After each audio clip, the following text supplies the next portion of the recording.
Salut à tous, c'est Nico, bienvenue sur la chaîne. Aujourd'hui on va parler d'un sujet qui a été pas mal discuté dans les commentaires depuis le début de cette chaîne, il n'y a pas très longtemps. C'est la partie ruine, visibilité, couvert et comment exactement est-ce qu'on joue avec ces règles qui sont sur le papier pas super compréhensibles. Pour démarrer, juste un petit rappel, à Warhammer 40 000, le terrain c'est indispensable, vous avez besoin de beaucoup d'éléments de terrain sur la table, c'est crucial, le jeu n'est pas jouable si votre table est vide ou n'a pas assez d'éléments de décor.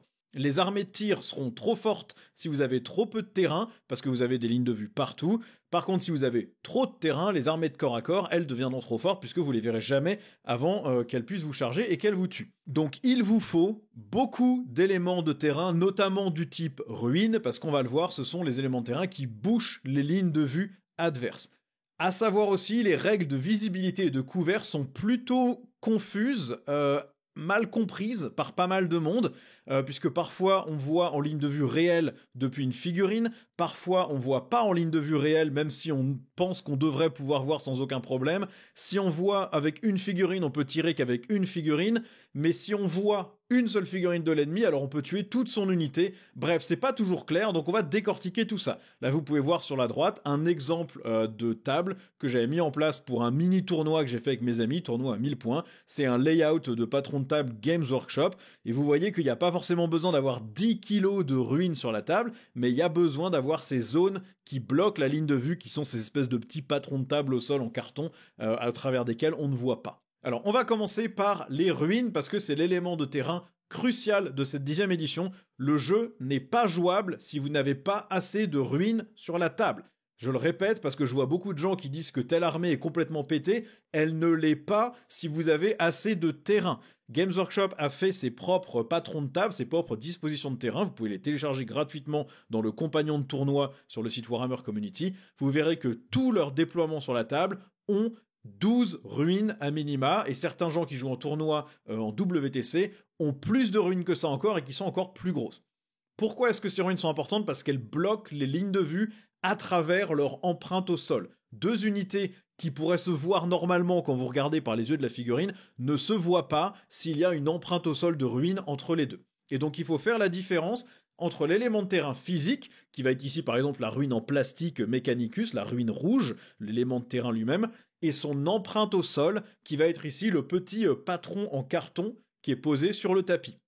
C'est toujours plus clair d'avoir ces patrons sous vos éléments de ruine pour vraiment définir la zone qui bouche la visibilité ou pas. Sinon, vous avez juste un bout de terrain et c'est plus compliqué de savoir exactement si vous voyez à travers ou pas, est-ce que la visibilité est bloquée ou pas. C'est pour ça que sur quasiment tous les rapports de bataille un petit peu compétitifs, voire même parfois narratifs, vous avez ces petits patrons carrés sous les ruines.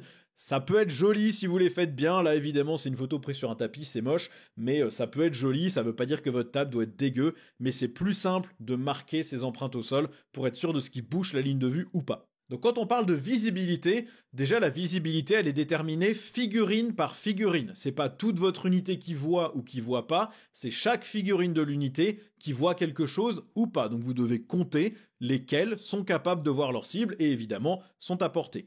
Et donc vous devez placer vos figurines pour qu'elles puissent toutes voir, si vous voulez qu'elles puissent toutes tirer. Une seule figurine qui voit ne permet pas à toute son unité de tirer. Donc par exemple sur la photo sur la droite, on peut voir qu'il n'y a que 2 frimeurs orques qui voient le Dreadnought Contemptor derrière. Les 3 qui sont à l'étage du dessous de la ruine n'ont pas de ligne de vue sur le Contemptor parce que la ruine bouche leur ligne de vue. Par contre, attention, on détermine la visibilité vers une unité. Si vous voyez une seule figurine ennemie, vous pouvez tuer potentiellement toute l'unité entière. Là, par exemple, sur la photo du bas, le Dreadnought Contemptor voit 2 frimeurs sur les 5, mais s'il tire et qu'il a de quoi tuer les 5 frimeurs, alors il tuera toute l'unité. Même s'il y a 3 frimeurs qui sont planqués sous la ruine, on considère qu'ils ont bougé, que le Dreadnought a tiré à travers le mur, peu importe, mais en tout cas, il peut potentiellement tuer l'unité entière s'il a de la chance au dé, pas seulement les 2 figurines qu'il est capable de voir. Donc attention, quand vous voulez tirer, seuls vos modèles qui ont une ligne de vue peuvent tirer.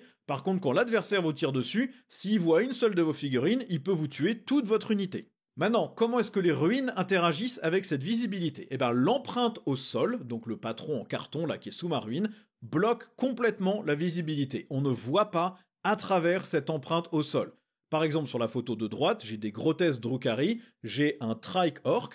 En théorie, en ligne de vue réelle, il devrait se voir. Dans le jeu, il ne se voit pas. On considère que cette ruine, elle est cassée, elle cache les lignes de vue, et donc le Trike Orc ne peut pas tirer sur les grotesques ne peuvent pas tirer sur le Trike Orc tels qu'ils sont positionnés. Par contre, si vous rentrez dans la ruine elle-même, dans l'empreinte au sol de cette ruine, là vous voyez en visibilité normale, donc par les yeux de la figurine, par n'importe quel morceau de la figurine. Si un bout de votre figurine voit une figurine ennemie, alors c'est bon, vous pouvez la voir et vous pouvez lui tirer dessus. Attention par contre, le socle entier de la figurine doit être dans l'empreinte au sol de la ruine pour que ça marche. C'est facile pour de l'infanterie, là mes grotesques ont des petits socles, donc les 3 sont faciles à rentrer dans l'empreinte au sol de la ruine. Par contre, si vous êtes un gros véhicule ou un monstre, si vous n'avez pas tout votre socle dans la ruine, alors vous ne voyez pas en ligne de vue réelle. Si vous n'avez pas de socle, votre figurine entière doit être dans l'empreinte au sol de la ruine. Donc votre Land Rider, tout doit rentrer, y compris les canons sur les côtés. S'il y a un morceau qui dépasse, alors vous ne voyez pas, même si vous êtes à 99,9% dans la ruine, vous ne voyez pas en ligne de vue réelle. Et donc, attention, si vous n'êtes pas entièrement dans la ruine, comme par exemple le Trike Orc sur la droite, vous ne voyez pas votre cible. Là, sur la photo de droite, le Trike Orc n'a pas de visibilité sur les grotesques. Par contre, les grotesques, elles, ont la visibilité sur le Trike Orc. Donc attention avec vos gros véhicules, vos gros monstres ou même vos petits socles d'infanterie, ne les mettez pas à moitié dans une ruine et à moitié en dehors parce que ça ne vous donne aucun avantage. Si vous avez une figurine qui est à cheval sur un patron de ruine, l'ennemi la voit en ligne de vue réelle, mais vous ne voyez pas du tout, même en ligne de vue réelle. Donc attention à bien positionner vos figurines. C'est pour ça qu'en général, on utilise des patrons de table pour bien marquer où est-ce qu'on est dans la ruine, qui est-ce qui voit, qui est-ce qui ne voit pas, où est-ce que je suis caché, où est-ce que je suis pas caché.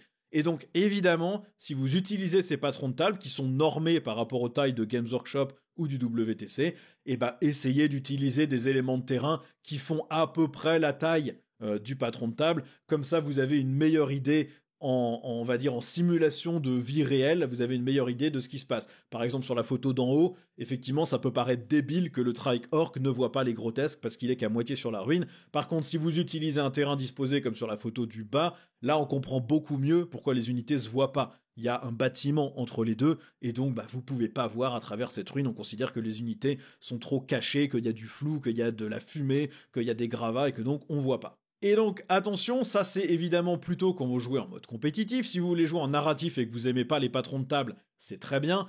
Vous n'êtes pas obligé de les poser. Par contre, soyez bien clair en début de partie sur ce qui est une ruine et ce qui ne l'est pas. Là, par exemple, la photo du bas, j'ai placé une espèce de tour en ruine.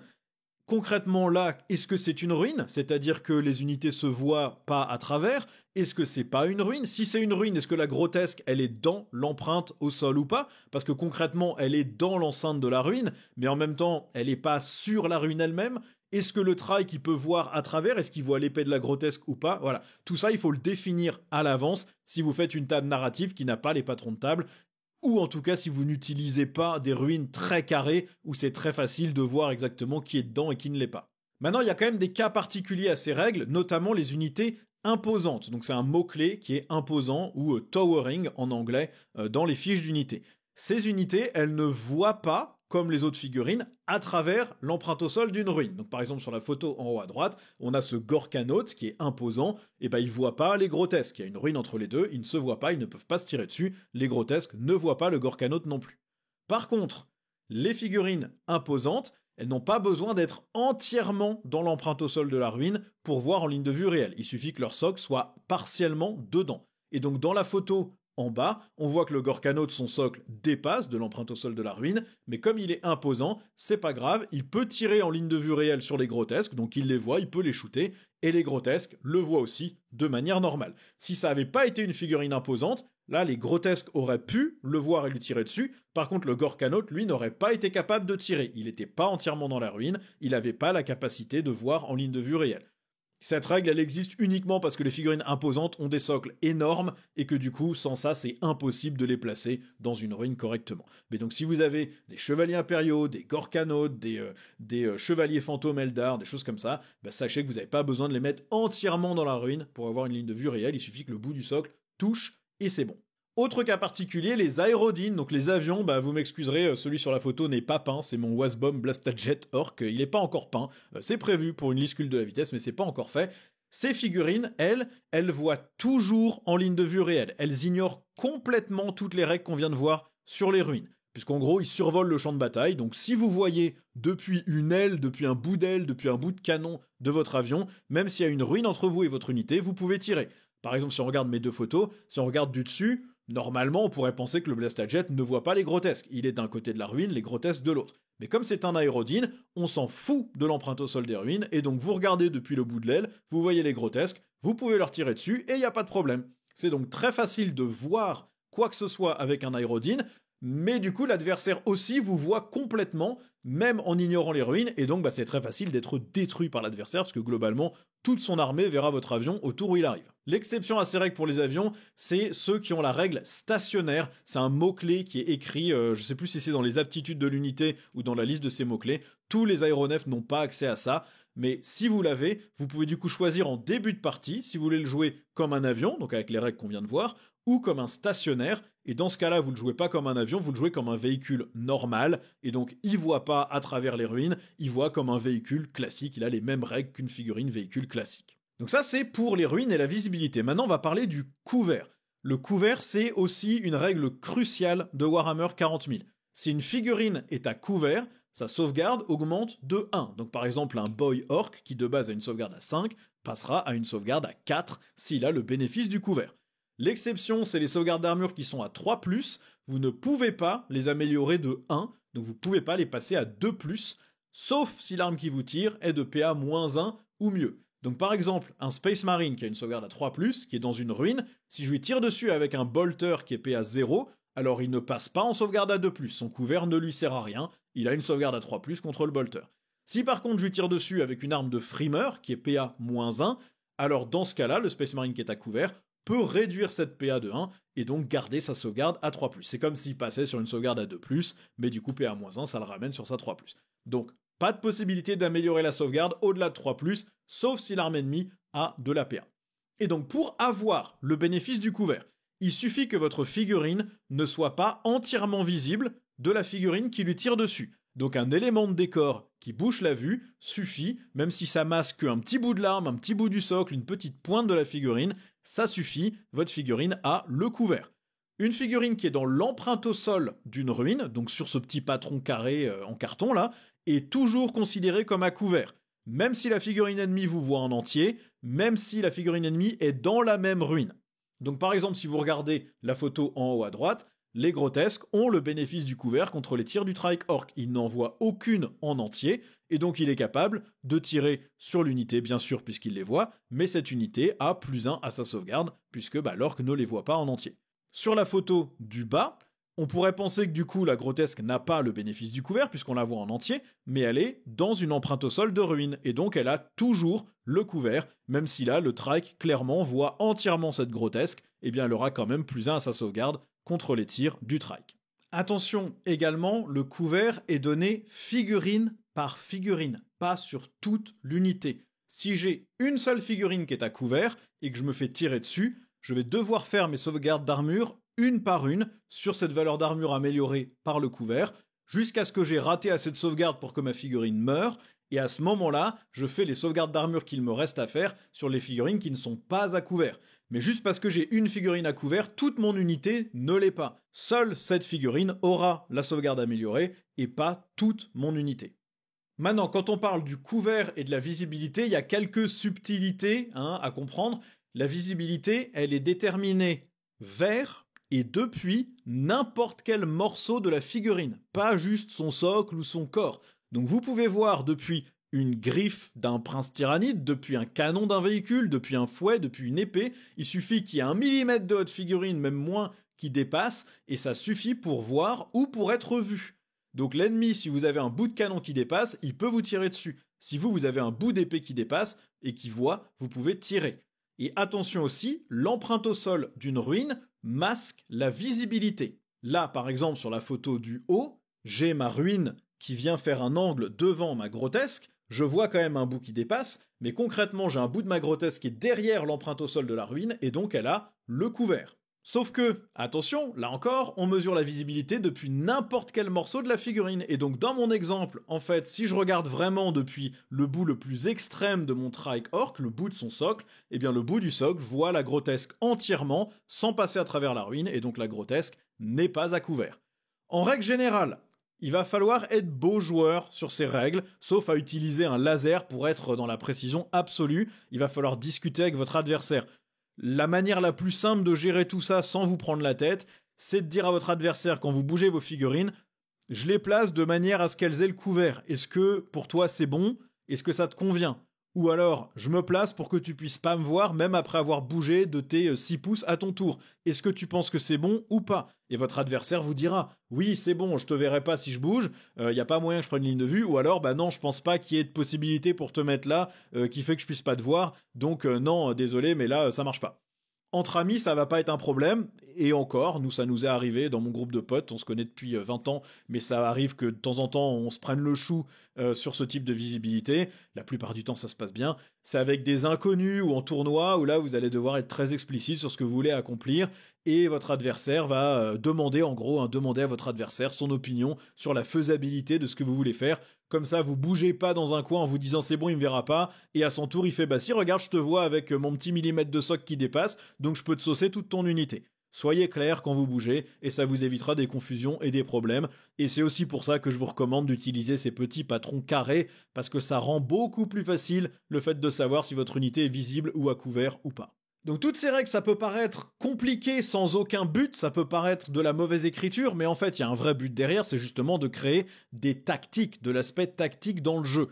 Il est indispensable de bien exploiter ces ruines dans Warhammer 40 000 10e édition. C'est le seul type de terrain qui bouche les lignes de vue de manière large et qui vous permet du coup de vous protéger quand vous bougez ou quand vous vous préparez à charger. C'est aussi des terrains qui vous permettent de menacer certaines zones de la table. Si l'adversaire s'approche des ruines mais sans rentrer dedans et que vous êtes derrière, alors il vous voit pas. Mais vous, à votre tour, vous pourrez bouger et donc le voir ou le charger. Ça vous permet aussi de vous protéger des tirs en état d'alerte. Si vous finissez votre mouvement de l'autre côté d'une ruine par rapport à un ennemi, l'ennemi ne vous voit pas, il peut pas vous tirer dessus en état d'alerte. Si vous commencez votre charge derrière un patron de ruine, l'ennemi ne vous voit pas au moment où vous commencez votre charge, il peut donc pas vous tirer dessus en état d'alerte non plus. Donc là, par exemple, sur la photo en haut à droite, on voit que j'ai positionné des grotesques qui sont derrière le patron de ruine, donc le trike ne peut pas me tirer dessus, et je vais pouvoir, comme je suis une infanterie, charger à travers toutes ces ruines, mais le trike ne pourra pas me tirer dessus en état d'alerte puisque je commence mon mouvement hors de visibilité de lui. Donc même avec son espèce de pot d'échappement lance-flamme, il peut pas me cramer. Je peux le charger gratuitement si je réussis mon jet de charge, et comme le patron de ruine n'est pas très large, ça se fait très bien. Je rappelle quand même, en termes de mouvement, l'infanterie et les bêtes, les unités qui ont le mot-clé infanterie ou le mot-clé bête, peuvent traverser les ruines, traverser tous les murs physiques, là, les bouts de murs rouges en plastique, ils peuvent passer à travers comme s'ils n'étaient pas là. On considère qu'ils passent à travers les portes, les fenêtres, les ouvertures, même s'il n'y en a pas physiquement représenté sur la ruine elle-même, ils passent à travers. Vous pouvez juste pas vous arrêter au milieu d'un mur, et si jamais vous voulez escalader et monter sur une plateforme à hauteur, vous devez payer ce mouvement aussi. Par contre, les véhicules, les monstres et les unités montées ne passent pas à travers ces murs en plastique, sauf règle spéciale avec un stratagème ou des chevaliers impériaux qui peuvent traverser. Ils doivent donc contourner pour vous voir ou pour pouvoir vous charger. Donc là, sur la photo du haut, par exemple, le trike, il peut très bien s'avancer sur le patron de ruine rectangle, le rectangle marron, il peut aller se poser dessus. Par contre, si jamais il voulait me charger mes grotesques, il faut qu'il s'assure qu'il puisse passer à travers ce patron, mais sans passer à travers le mur en plastique, parce que c'est une unité qui est montée ou véhicule. Par contre, les grotesques, elles, s'en fichent complètement et peuvent charger à travers le mur en plastique. Si vous regardez la photo du bas, les grotesques, elles peuvent charger sans problème comme si le mur n'existait pas. Par contre, le trike, lui, il peut pas venir charger mes grotesques à travers le mur. Ça fonctionne pas. Quelques petites astuces aussi en termes de mesure. Attention à ne pas dépasser de derrière un patron de ruine quand vous finissez votre mouvement. Si l'ennemi voit un petit bout de bras, un petit bout de socle ou un petit bout d'épée, il peut tuer toute votre unité. S'il voit une figurine, et pour voir une figurine, il suffit de voir un tout petit bout de cette figurine. S'il voit une figurine, il peut tirer. Si ces tirs ont assez de potentiel pour tuer toute l'unité, vous retirerez toute l'unité. Donc si l'objectif est de rester caché, assurez-vous d'être bien planqué derrière l'empreinte au sol de la ruine ou derrière un mur bien opaque. Encore une fois, exprimez vos souhaits à votre adversaire quand vous faites votre mouvement pour que tout soit clair et que votre adversaire valide ce que vous avez dit ou pas. Ça, c'est pour le tir. Maintenant, pour le corps à corps, attention aussi à votre position sur la table. N'oubliez pas que pour vous charger et donc pouvoir vous taper, l'ennemi doit finir son mouvement de charge à moins d'1 pouce de vous. Les murs des ruines n'empêchent pas de taper à travers. Si votre figurine elle est collée derrière un mur opaque et que l'adversaire ne vous voit pas, on considère quand même que s'il est en portée d'engagement avec vous, il peut vous taper. Donc l'ennemi peut vous charger avec un monstre ou avec une infanterie en chargeant le mur, si vos figurines sont trop proches de celui-ci. Il n'a pas forcément besoin de venir rentrer dans la ruine. Donc si vous voyez la photo en bas à droite, mes grotesques sont collés au mur de la ruine, donc le Gorkanaute peut sans aucun problème rentrer à 1 pouce ou moins de mes grotesques, et donc venir les charger et les taper. Vous voyez sur la photo en bas à droite, les grotesques, je les ai reculées, elles sont maintenant à 1 pouce du bord de la ruine, donc le Gorkanaute ne peut pas rentrer à moins d'1 pouce de moi en se collant au mur, et donc maintenant s'il veut me charger, il est obligé de faire le tour de la ruine, puisqu'il ne traverse pas les murs, et qu'il ne peut pas s'arrêter en plein milieu d'un mur, son socle ne rentre pas, donc il va être obligé de faire tout le tour de la ruine pour venir me charger par le côté, ce qui fait que sa charge est probablement pas faisable de toute façon à ce tour-ci. Ça, c'est le truc bête, mais si vous jouez en compétitif, vous l'avez déjà rencontré, donc faites bien attention, ne vous collez pas au mur avec vos unités si vous voulez pas qu'elles puissent se faire charger, parce que l'ennemi va venir vous chercher et il se posera pas de questions. Maintenant, il y a 2 choses quand même qui sont intéressantes à faire avec ces ruines, c'est menacer une zone de la table, mais aussi contrôler une zone de la table. Donc menacer une zone de la table, c'est simple, vous allez utiliser une ruine comme une protection entre vous et un objectif et potentiellement les unités adverses qui voudraient venir sur cet objectif. En gros, vous êtes caché, vous êtes protégé, mais si l'ennemi s'approche de l'objectif, lui ne sera pas protégé et vous allez pouvoir l'impacter très facilement puisque vous êtes très proche de lui. Donc vous pouvez rester derrière la ruine, si l'adversaire vient chercher l'objectif, vous pourrez le charger, lui tirer dessus en bougeant un tout petit peu ou en le chargeant directement de votre position initiale. Ce qui veut dire qu'en général, l'adversaire va voir qu'il risque de perdre son unité s'il la sacrifie bêtement juste pour la mettre sur l'objectif, vous allez la lui tuer, il ne marquera pas de points à sa phase de commandement au tour d'après, et donc en gros, s'il veut pouvoir prendre cet objectif, il va devoir dédier plus d'une seule unité, puisque là, vous menacez trop cette zone de la table. Si vous regardez la photo en haut à droite, j'ai positionné mes grotesques derrière la ruine. Là, l'adversaire a amené des frimeurs sur l'objectif. Maintenant, quand c'est à mon tour, eh bien avec mes grotesques, je peux potentiellement charger directement les frimeurs à travers la ruine pour ne pas risquer de tirer en état d'alerte. Et si je trouve que cette charge est trop longue, je commence mon mouvement derrière la ruine, donc on ne me voit pas. Je bouge et je finis mon mouvement derrière le mur en plastique de la ruine, donc l'adversaire ne me voit pas à la fin de mon mouvement et ne peut toujours pas me tirer dessus en état d'alerte. Et à la phase de charge, je peux le charger à travers le mur et venir le taper, probablement tuer au moins 2 frimeurs et donc réduire son contrôle d'objectif à un point où il ne contrôle plus l'objectif lui-même, mais moi oui, ou même encore mieux potentiellement peut-être tuer toute l'unité si je mets des pions de souffrance et que j'utilise bien mes règles et mes stratagèmes. Donc ça veut dire que l'adversaire, normalement, ne serait même pas venu se positionner sur cet objectif avec juste des frimeurs, il aurait probablement dû utiliser 2 unités différentes ou alors prévoir une contre-attaque derrière les frimeurs pour que si jamais je viens attaquer les frimeurs, il puisse quand même, à son tour, me sortir plus facilement. Et donc il est obligé de dédier plus de points pour contrôler cet objectif, plus de points d'armée que ce qu'il avait prévu initialement. Vous menacez donc cette zone avec une unité et ça oblige l'adversaire à réagir avec plus de troupes, sinon il n'aura pas la capacité de contrôler ce point. La deuxième possibilité, c'est de contrôler une zone de la table, c'est l'exemple en bas à droite. Vous avez souvent dans certains patrons de table type Games Workshop, mais aussi en WTC, des objectifs qui sont à cheval sur une ruine et pas sur une ruine. Ça, c'est très bien pour vous si vous pouvez aller les contrôler depuis l'intérieur de la ruine. Donc par exemple, si vous prenez la photo en bas à droite, j'ai positionné 3 grotesques, mais ça aurait pu être des unités avec un plus fort contrôle d'objectif, comme des guerriers des cabales Drukhari, qui sont aussi 2 chacun. Et donc là, les 3 sont sur l'objectif.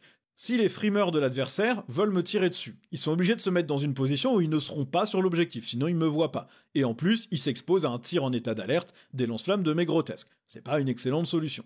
Il peut décider de me charger, mais dans ce cas, il va être obligé de contourner la ruine par le bas, puisque je suis à 1 pouce du bord, donc il ne peut pas me charger et me taper à travers le mur. Donc il va devoir contourner par le bas ou par le haut, et ça va l'empêcher de placer ses socles correctement sur l'objectif pour mettre plus de contrôle d'objectif que ce que moi j'ai. Donc sa solution, c'est de rester à découvert et de s'asseoir sur l'objectif à découvert, mais si j'ai bien placé mes troupes, ça veut dire que non seulement je peux lui tirer dessus en état d'alerte à distance, mais potentiellement aussi complètement le tuer à mon propre tour. Donc tout ce qu'il peut faire, c'est venir m'empêcher de marquer mes points d'objectif, mais au prix d'une unité entière qui sera sacrifiée. Et si c'était pas des grotesques, mais que c'était 10 guerriers des cabales, j'aurais pu m'en mettre à peu près 5 sur l'objectif dans la même position de force, et donc avoir 10 de contrôle d'objectif, et donc 5 frimeurs, de toute façon, ne me le reprenez pas non plus. Donc il y a plein de manières d'utiliser ces objectifs qui sont à cheval dans les ruines pour concrètement un peu casser le plan de jeu ennemi et l'obliger à venir utiliser 2 ou 3 unités pour vous chercher et vous détruire, et du coup c'est pas rentable puisque c'est des unités qu'il n'exploite pas ailleurs sur la table. Vous pouvez avec une petite unité relativement pas chère tenir une grosse position sur la table et obliger l'adversaire à utiliser plus de ressources que vous pour contrôler cette zone. Bon, voilà en tout cas pour toutes ces règles de visibilité, de ruines, de couverts et quelques astuces sur comment bien les utiliser. Maintenant, comme vous pouvez le voir, c'est plus simple d'utiliser ces espèces de petits patrons en carton sous les ruines, juste pour vraiment être très précis sur qu'est-ce qui est positionné où, qu'est-ce qu'il voit pas. Si vous connaissez très bien votre adversaire, vous pouvez juste vous dire écoute, on joue avec les mêmes terrains toutes les semaines, on s'est déjà mis d'accord toutes les fois d'avant, donc la question se pose pas. Mais quand vous jouez avec des gens que vous connaissez moins, ou quand vous voulez être compétitif, très précis, eh bien vous avez besoin de ces petits patrons sous les ruines pour être le plus précis possible. Ça vous permet concrètement d'utiliser n'importe quelle tronche de décor que vous voulez. C'est une abstraction qui représente une ruine. La ruine, en vrai, elle occupe tout le patron en carré, seuls les murs physiques sont bloquants pour certaines unités, mais ce qui bouche la ligne de vue, c'est tout le patron. Et puis ça veut pas dire que c'est obligé d'être moche comme là sur mes photos. Là j'ai pris des photos avec un patron en carton marron imprimé sur du papier glacé qui est posé sur un tapis en poil moumoute. Forcément c'est pas très beau, mais si vous posez ces petits patrons sur une table qui a déjà un peu cette couleur là, ça les rend déjà nettement plus harmonieux. Et puis là, l'exemple que vous avez ici, c'est une table très tournoi avec juste des ruines de base. Il n'y a pas de petits graviers, il n'y a pas de petits décors entre guillemets inutiles qui sont juste là pour faire de la déco. Mais vous pouvez imaginer boucher toutes les petites zones du patron de table où il n'y a pas de ruines physiques par une petite barricade, par des petits graviers. Il y a plein de choses que vous pouvez faire pour faire des tables plus narratives et plus jolies. Et vous pouvez jouer avec ces patrons sans forcément rendre votre table hideuse. Ça vous permet juste d'être précis et de comprendre ce qui se passe. Bon, j'espère en tout cas que la vidéo a permis de clarifier un peu ces sujets-là. Je sais que j'ai eu pas mal de commentaires depuis le début de la chaîne de gens qui me disaient que c'était un des points noirs de la 10e édition, toute la manière de gérer la visibilité à travers les ruines, etc.